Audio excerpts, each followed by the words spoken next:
We're here to empower high-income earners to gain back control of your time through financial independence and stop trading your time for money and start letting your money work harder for you. And hey, if you want to meet other high-income earners on their FIRE journey, join our High Income Earners FIRE Facebook group. Every month, we'll have guest speakers and we'll share about what our team is currently working on and allow you to share what you are working on with other high-income earners. Welcome back to High Income Earners FIRE podcast. I am your host, Cody Ye. Today, my co-host, Aline Prague, unfortunately has been sent back to work and she commutes 2 hours one way. So in the short to medium future, she will not be joining us and I'll be holding down the fort. There's no more yin yang. So sorry, no more pretty face. But more importantly, today we have our guest, Adrian Pannozzo. He's a very well-established real estate investor. But before he became a full-time real estate investor, he has 21 years of policing experience. First of all, I want to say thank you, Adrian, for that. I know sometimes it could be really tough in that job. And now he's a founder for Executive Properties Capital, investment company that raised capital through joint venture partners, help people who are busy to reach their own version of financial freedom. And he's here to talk about that today and help more people achieve generational wealth. So without further ado, welcome, Adrian. Hey, thanks, Cody. Great to be on your show. And if I could help out by giving some of the insights that I've been through over the last 10 years, then it's a job well done. So yeah, let's get into it. Let's start with the elephant in the room.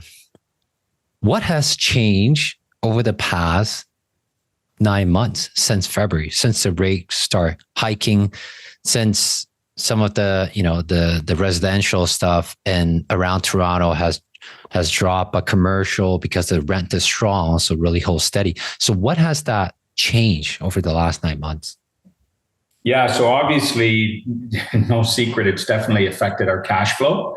A lot of the properties that we own, and our bread and butter historically has been the multifamily 3-4 unit properties. And on average, I would say we're still in the green across the board with our properties.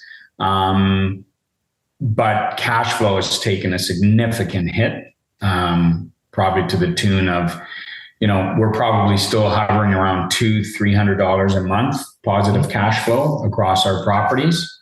Prior to all these rate hikes, we were probably closer to $1,000 a month positive cash flow. Mm-hmm. So knock on wood, it wouldn't be the end of the world regardless, but we're still in the green. And that's why I love multifamily investing, because, we have those 4 units or 3 units just generating that income and cash flow, as opposed to, and I don't have anything against anybody that wants to invest in single families or condos for that matter, but I think you'll have more of a challenge in this market making the numbers make sense or having positive cash flow without multiple units generating income. Yeah. And like for people to put it into context, right? Before February, before the Feds in US or in Canada, because we have both listeners, both sides of the border. Before the rate hikes, like Adrian is having $1,000 net cash flow from each of his 3-4 unit bread and butter properties. And because of the rate hikes, now there's probably 1 to 2 more coming, whether it's 0.5, another 0.75, whatever that is. It's already $700 basically gone. So, and that's being very conservative. Probably, Adrian's portfolio is not very high loan to value ratio, right? I don't know what they were, but it seems like there's some buffer in it. Only for a few years or more than that, right? So, but for newer people who bought it a year ago and try to push for a maximum loan to value might be in a pinch, right? And the problem for that is if you only have a few, yes, you can fill the hole. But when you have a lot and when you have partners waiting for cash flow to pay their daily bills, then things could turn south or sour really quick, right? So good job for that. Great to hear that it's still in green, and just hope this artificial rate hike will be over soon, because we kind of know that they just intentionally hike it up for some bigger reasons behind it. So that's great. So can you tell us kind of the 21 years of your experience in police and how that has helped you when you become a full-time real estate investor?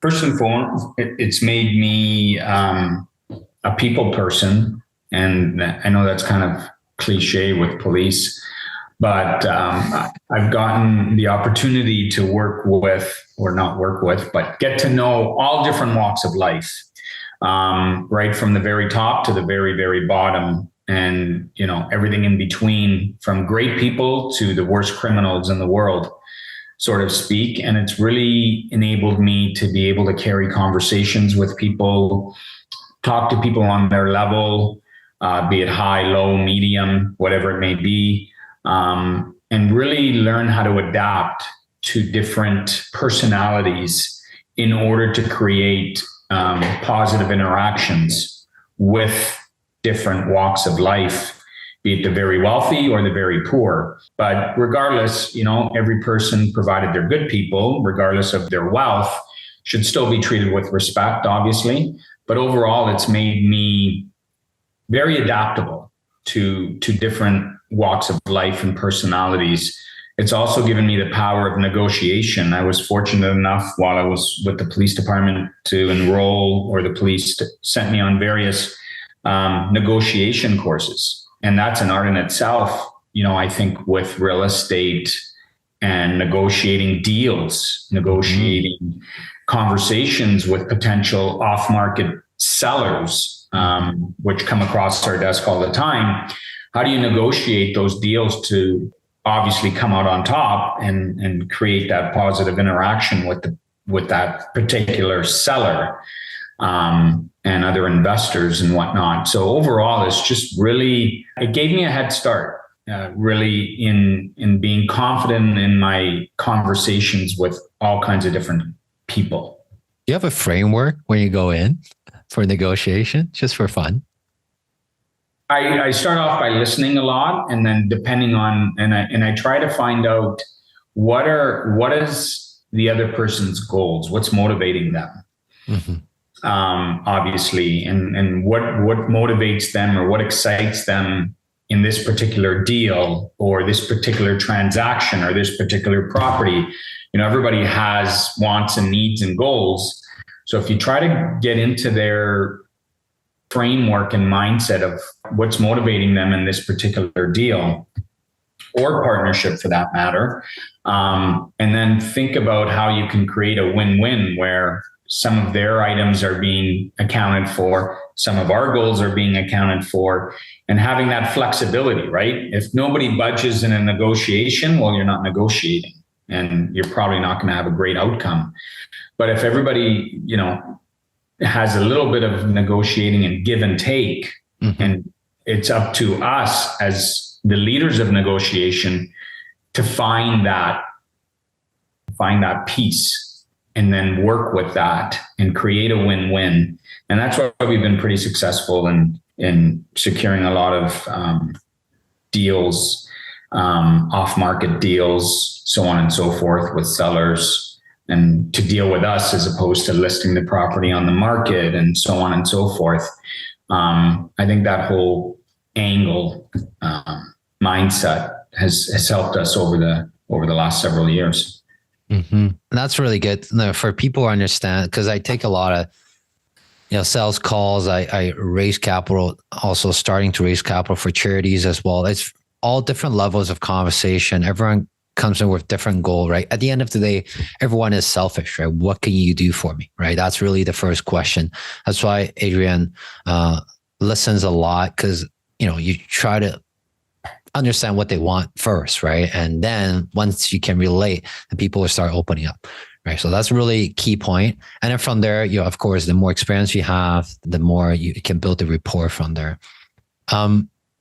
So from all that policing, 21 years, you learn how to negotiate, some critical conversations, trainings, and you were buying a lot of off-market deals. Like, for people who doesn't know, it's basically talking to the sellers directly, kind of convincing them that, hey, we can give you a good deal. You don't have to list it with a realtor, kind of thing. And now, can we touch on a little bit on the partnership side? What are your joint venture partners, when they come to you, when they have this conversation, what are the top 3 goals that you see the most common that they want to work with you? What are they looking for? They're looking for great return on investment, first and foremost. Mm-hmm. Our reputation definitely provides that. And they're looking to partner with a professional company who specializes in different strategies in real estate investing, like ourselves, to produce those kinds of returns. So what does that mean in plain English? We execute the buy, renovate, refinance, and rent strategy at a very high level, be it the volume we take part in. So when we're delivering returns to our investors anywhere between 80 to 100% ROI. How long of a time span do you guys look at that? Well, prior to the last interest rate hike, and obviously, or I shouldn't say the last one, I should say the last few. So I would say from April, so all of 2021 and up till about 2022 April-ish, we were delivering 100% ROI. We were getting back all of our investors' money on a refinance and sometimes actually producing a surplus. So we'd get all that capital back plus $50,000. Mm-hmm. Obviously, some of the properties were purchased at the end of the beginning of 2022. And now all the construction's done and we're ready to refinance. And obviously the market's taken a 15, 20% dip. Mm-hmm. That's going to affect the exit of a refinance, but we're still able to not negotiate, but we're still able to pull off 75, 80% loan to value as a ROI as opposed to 100% ROI. Mm-hmm. So it's all about the numbers, right? And as you know, Cody, if the numbers make sense, we always pull the trigger. But there's one thing I can't control and nobody can control is the market, right? If the market takes that 10, 15, 20% dip before we're ready to refi, the numbers may change at the end. Mm-hmm. And I really make sure all of our investors that want to partner with our company understand that. And I can't promise that the market isn't going to change. It could change for the better, for the worse by the time our project's finished and we're ready to refi. Mm-hmm. So I make sure all of our partners understand that that's something I don't have control over. So if I do project this property is going to refinance for $1.2 million, mm-hmm. but yet the market changed during the course of that project, it may only refinance for $1,150,000. Mm-hmm. That's not my fault. Mm-hmm. Obviously, the market changed. And as a result of that, the numbers changed. But everything being equal, does that worry and concern a lot of our investors? No. And because a lot of the investors we work with, we work under the mindset long-term wealth. We're not looking to get rich quick, and I haven't gotten rich quick by investing in real estate. I've been at 11 years. This didn't happen overnight for me. So a lot of our investors share the same mindset, long-term wealth, generational wealth. And with that mindset, you can't lose, in my opinion, with real estate investing. Yeah, that definitely makes sense. It's, if you come with a long-term horizon, right? A lot of people say, hey, is real estate still a vehicle to put money in? Just look at, the stock market, look at crypto, look at gold, look at everything else.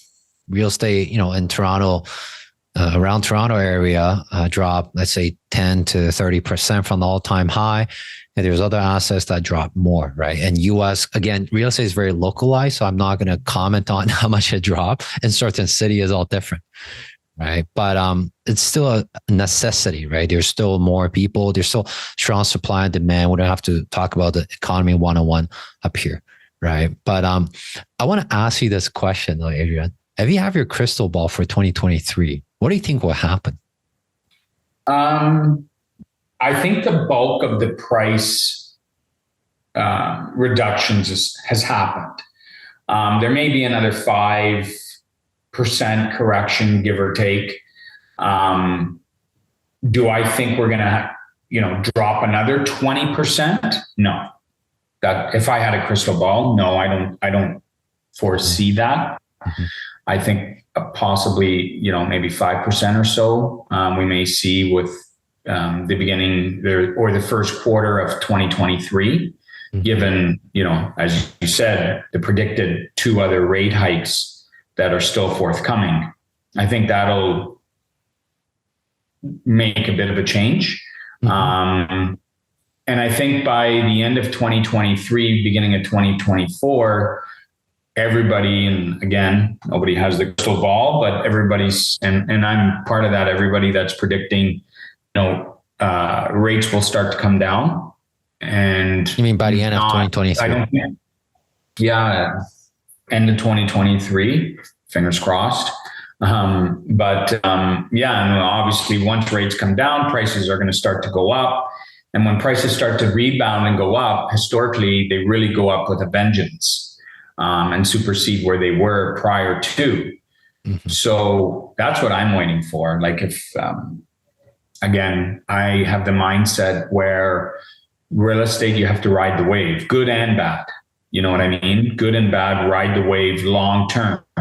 You can't lose. So when this bounces back, let's say 2023 or first quarter 2024, there's a lot of people that are going to buy in this time now that are going to look like geniuses in 2024.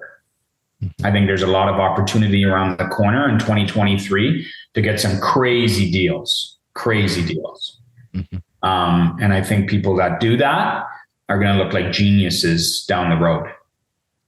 Yeah. I agree on the part where a lot of time optimistic and pessimistic, pessimism is overshot, right? So when people are fearful, so fearful. When people are bullish, so bullish, right? So it's really hard to time the bottom. But when people are fearful, you can get a deal that is even better because everyone's fearful. But by the time that sentiment changed, if something changed overnight, all of a sudden you can't get the deal for 20% off. And it could flip around to be 20% higher. So that could be a 40% difference just because of the sentiment change. So that happens in the stock market. It happens in real estate as well, especially real estate. When you're negotiating a deal, a lot of time, especially in the smaller multifamily, is with a seller and buyer. It's very emotional, right? So the moment that emotion change, it's not just a few percentages different. It will be a big one, right? So if you have a long-term game, yeah, it can definitely. We all kind of think that more good deals will come up, but we can never time the bottom. If it works, if enough buffer, you runs the number for another 1 to 2% rate hike, it still works.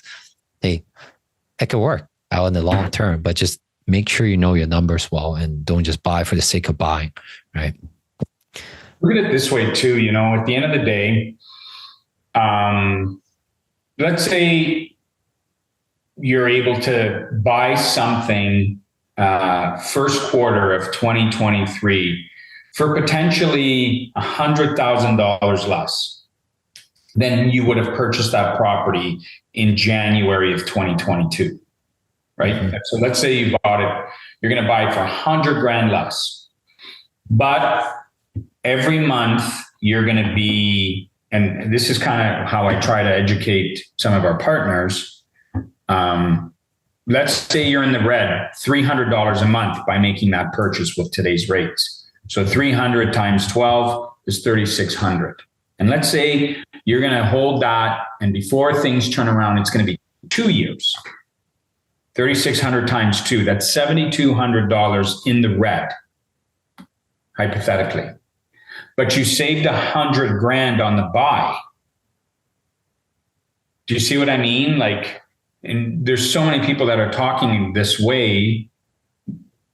And there's also the other side of the coin where so many people are nervous to say, oh, so I'm going to be negative cash flow, $300-$400 a month. Oh, I don't know I'm too nervous to get involved in that. So then my question is, do you think interest rates are going to stay where they are forever? Or do you think they're going to start to come down once this inflation is under complete control, so to speak? Yeah. So like to put it into perspective, I understand where you're coming from. For our audience, basically what Adrian is saying is that if we already assume interest rate kind of plateau and come down by the end of 2023, if right now we can get a deal for 10% off, yes, we don't have the cash flow because the interest rate is high. But if we get $100,000 cheaper down the road, when interest rate come back down, the price come back up, whatever, you get at a discount. So that money you're kind of, breaking even, maybe negative cash flow a little bit, might just be a wash and you come off top. And those people will try to buy a year from now. Now the sentiment is back, are paying, instead of $100,000 cheaper, paying $100,000 more now. So $200,000 difference. So do you want to just give out $3,600 per month then instead of paying $20K more? Or that's your argument coming out from this, right? Am I correct? Yeah, and $3,600 per year, not per month. $3,600 per year. Per year. Even if you're in the red, let's say at the end of the 2 years, which I don't have a crystal ball, but I don't think you're going to be negative cash flow for 2 years. But even if you're negative cash flow, let's say $5,000 a year times 2, that's $10,000. But again, you're saving, 100,000, 75 to 100,000 on the buy. You're still way ahead. And when the market bounces back, it could potentially shoot north of that. Mm-hmm. Like, do you see what I mean? So yeah. I know nobody, I find a lot of brand new investors who are thinking of taking action. They won't now because of that potential where they may be negative cash flow, and they're thinking, why would I want to get into the market and be negative cash flow on my first investment property? But that's thinking scarcity, in my opinion. It's not thinking abundance. You're thinking small. And again, if you think big picture, rates will come down and you will be positive cash flow. And you took advantage of saving $75,000 or $100 on the buy. That's thinking big. Yeah, I agree. I mean, if it's for a beginner, just their first property, it's very scary, right? It's like, I get it. It's like me teaching someone, hey, you're going to come into stock option investing, but you're going to lose money for the entire first year. What? Why do I learn? Right? It's like, but hey, think about this. Once you learn the skill, the market will rebound all that. But we can move on to another topic, but I think that's definitely abundance thinking. And just for people who are buying, again, do your own math and making sure, because $300 for one property, 10 property, if you have enough reserve, it's fine, right? $3,000 per year, $5,000 per year. But if you have 100 unit and you're dumping $5,000 every year, that's $500K, right? And there are a lot of moving parts. Maybe your partner is not happy, they want to pull out. Now you're finding money, try to fill the hole, then you can run into issue, right? So, take all our words with a grain of salt. We don't have the crystal ball. Do whatever makes sense for you. But what Adrian's saying is that, don't let that kind of set you back, because there's really no best time to get in. And historically, real estate has continued to go up in Canada and US in the right area with the right fundamental. So that's all what we're trying to say. We're not saying you should go buy or don't buy. Okay. It's all up to your own decision to make, really. Yeah, for sure. Let's switch the gear a little bit to, I want to ask you is, you've been working in police for 21 years. So there's probably a good pension plan for that, right? You guys were on. Yeah. So obviously I left early. So I took a hit on my pension. I completed 21 years of service as opposed to my 30 years. And the only reason I was able to leave after 21 was because of the choices I made in investing in real estate, and which gave me that financial freedom to leave early and really just start my working on my passion, and my passion being full-time real estate investing. Mm-hmm. So yes, I took a hit on my pension. I obviously didn't get full pension for leaving 9 years sooner. Mm-hmm. How big of an impact is that? Because I know, like, for a lot of governments people, once they work 30 years, best 5 years, 70% or 60% of your best 5 years. Something like that. Right. But I took a buyout, so I don't get a monthly. I took a buyout that I was able to take and run with, and then so much in a lira, so much here and there and whatnot. So I couldn't answer that question specifically. Yeah. Now, the reason why I asked that is because what was your vision when you left that job? What was that vision? Let's say, we have a high income earners fire podcast, you're earning, six figure, definitely with some overtime and all that, right? So what was your vision? What was your vision at that time for your life to look like? And did that change today? Yeah. So my vision was I wanted to continue and build financial freedom. I wanted time freedom. Mm-hmm. And I wanted geographical freedom. Mm-hmm. I was halfway to financial freedom. So essentially, when I left police, my properties and income from cash flow, and I left in 2017, just about mimicked my salary with the police. But I wanted more. I wanted more, not that I really needed it, but I wanted more of a financial freedom. There's something wrong with wanting more. All the people who are listening to our podcast don't want to reach fire because they reduce so many expense. They want to maintain it. And how can we have more, but we can keep our expense low, or gradually goes up, but our income continue to go up, right? So we have a big buffer. We're not not one of those podcasts where say just stop spending, drive a 30-year-old car, eat, instant noodle. No, we're not those kind of podcasts. We want more, we want an abundance mindset. So sorry, go for it. Yeah. So I wanted more. I wanted the financial lifestyle where I could go on 5 vacations a year. Mm-hmm. I could drive a nice car. I could buy what I want, when I want, how I want. But that was one piece. And obviously everybody likes money, and money makes the world go round. But above and beyond that, again, I was also after time freedom. Mm-hmm. And time freedom meaning I was on nobody's clock but my own. Mm-hmm. And I'm on nobody's clock but my own.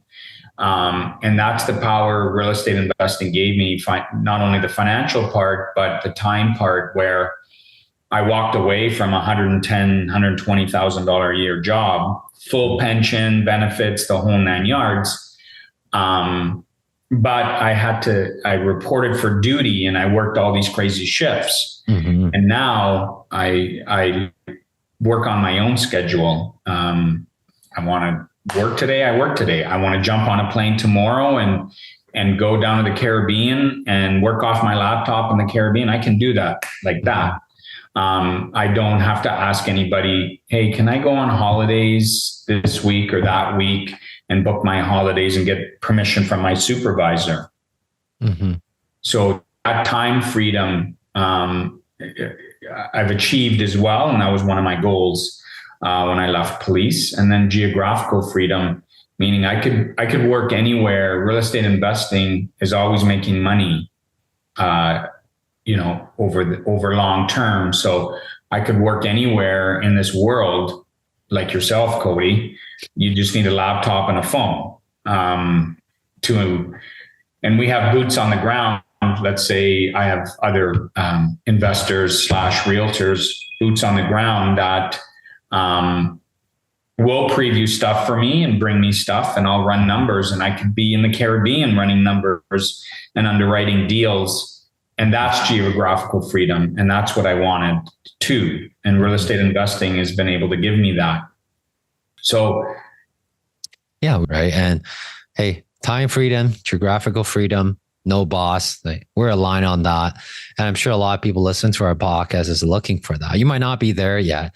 And Adrian and myself can tell you the first few years, it's not going to be a sunshine and rainbow. When you try to build a team, you want everyone to be you. It's painful. Okay. Yeah. No one's going to be you. Okay. If it's 70%, you're happy. So it's not sunshine and rainbow, but at least we see a way out and we're building that future. And down the road, once you've done it once, right, it's a lot easier to continue to snowball that. So we kind of buy ourselves and trust in ourselves and trust that we can make it work. And I think that's what keep pushing us forward. And it's never sunshine and rainbow. Like real estate price can go up and down, just like stock market price can go up and down. Right? Like our strategy continue to make money, great. And the real estate, there might be less cash flow and all that, but principal is still getting paid down. And eventually it's a long-term game, right? Absolutely. I want to throw you a curveball here. Yeah. And then we'll go into our fire round.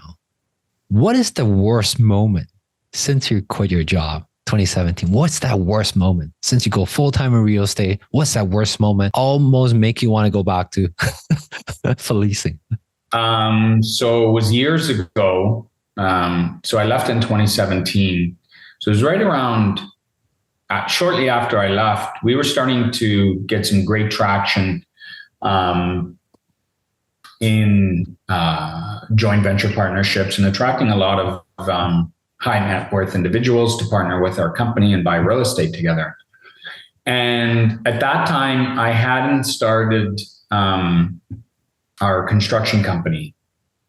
So I was still outsourcing all of our construction by finding or trying to find some reliable general contractors. Mm-hmm. And again, a lot of the JV, our partners put their trust in us to make sure we have the right people and make sure we have the right systems and models and everything like that.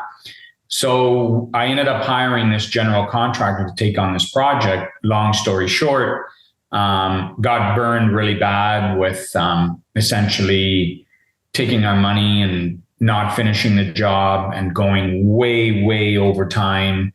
And just the quality of work was terrible. And then, when he was about 70% finished and he just vanished and disappeared with our money and didn't finish the job. So it was a really dark, gloomy day, nevertheless, and it put a lot of stress and anxiety on me. And ultimately, we had to pick up the ball. I had to pick up the ball, and every general contractor doesn't like taking over a job from somebody else when it's half done and they don't know where that was and what happened there, and plumbing and this and that. Just a nightmare.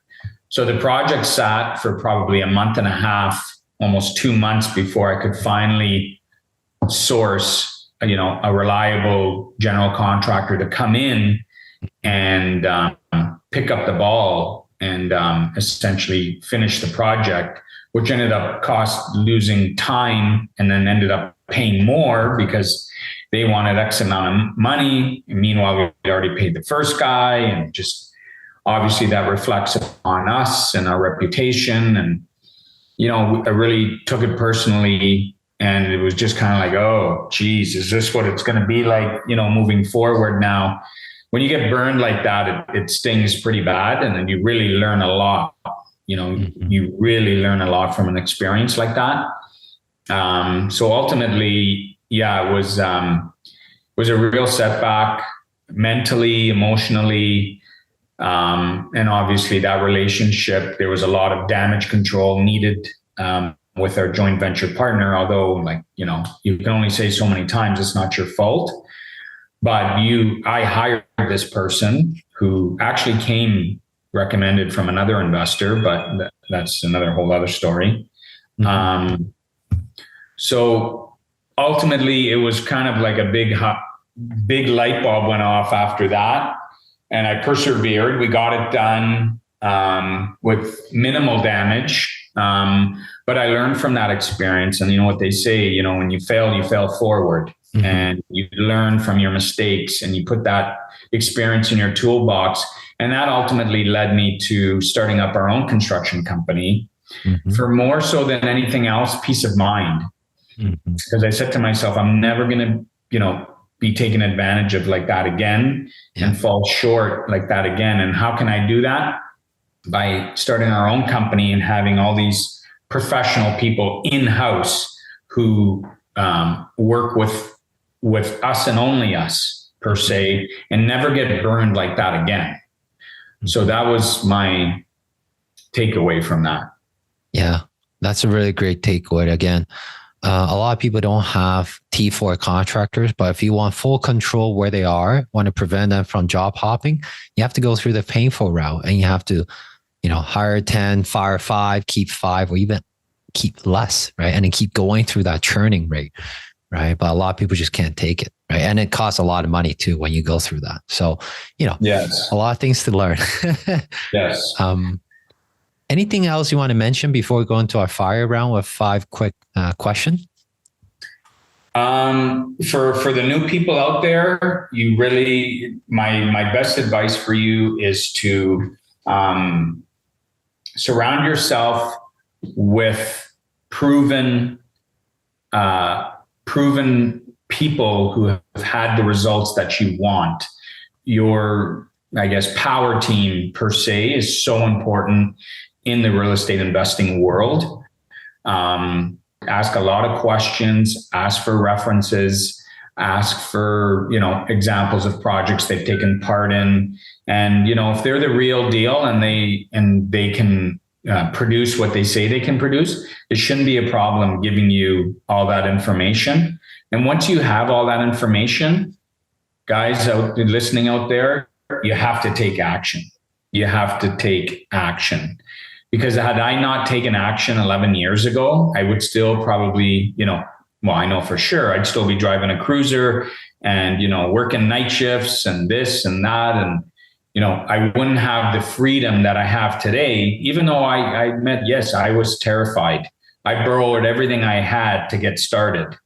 And that was through a home equity line of credit. Didn't have a cent in the bank, but I had some equity in my home. So without rambling further, take action. Once you have your power team or you have the people in your corner to help you succeed, then you have to take action. You really do. Well said. I couldn't have said it better myself.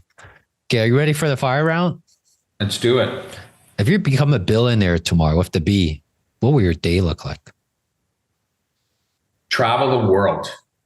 I love to travel, and I would have a little hacienda in my favorite parts of the world, all over Europe and the Caribbean, and just travel and eat the best food, drink the best wine, drive the best cars, and share it all with my family.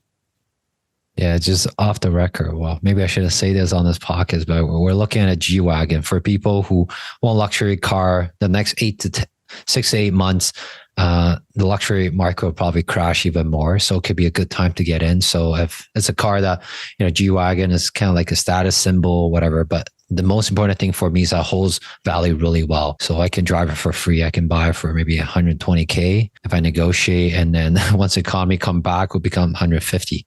180 again. So that's how you drive a car for free. Anyway. I thought G-Wagons were like 300K. The brand new ones. You gotta have to learn how to buy the right cars, and you can drive for free for a few years. And I don't drive that much. So if you buy it right, it's just like real estate, right? Yeah. Cool. Second question. If you have to start all over again, you lose everything, but we drop you with $500,000, kind of like your day one home line of credit.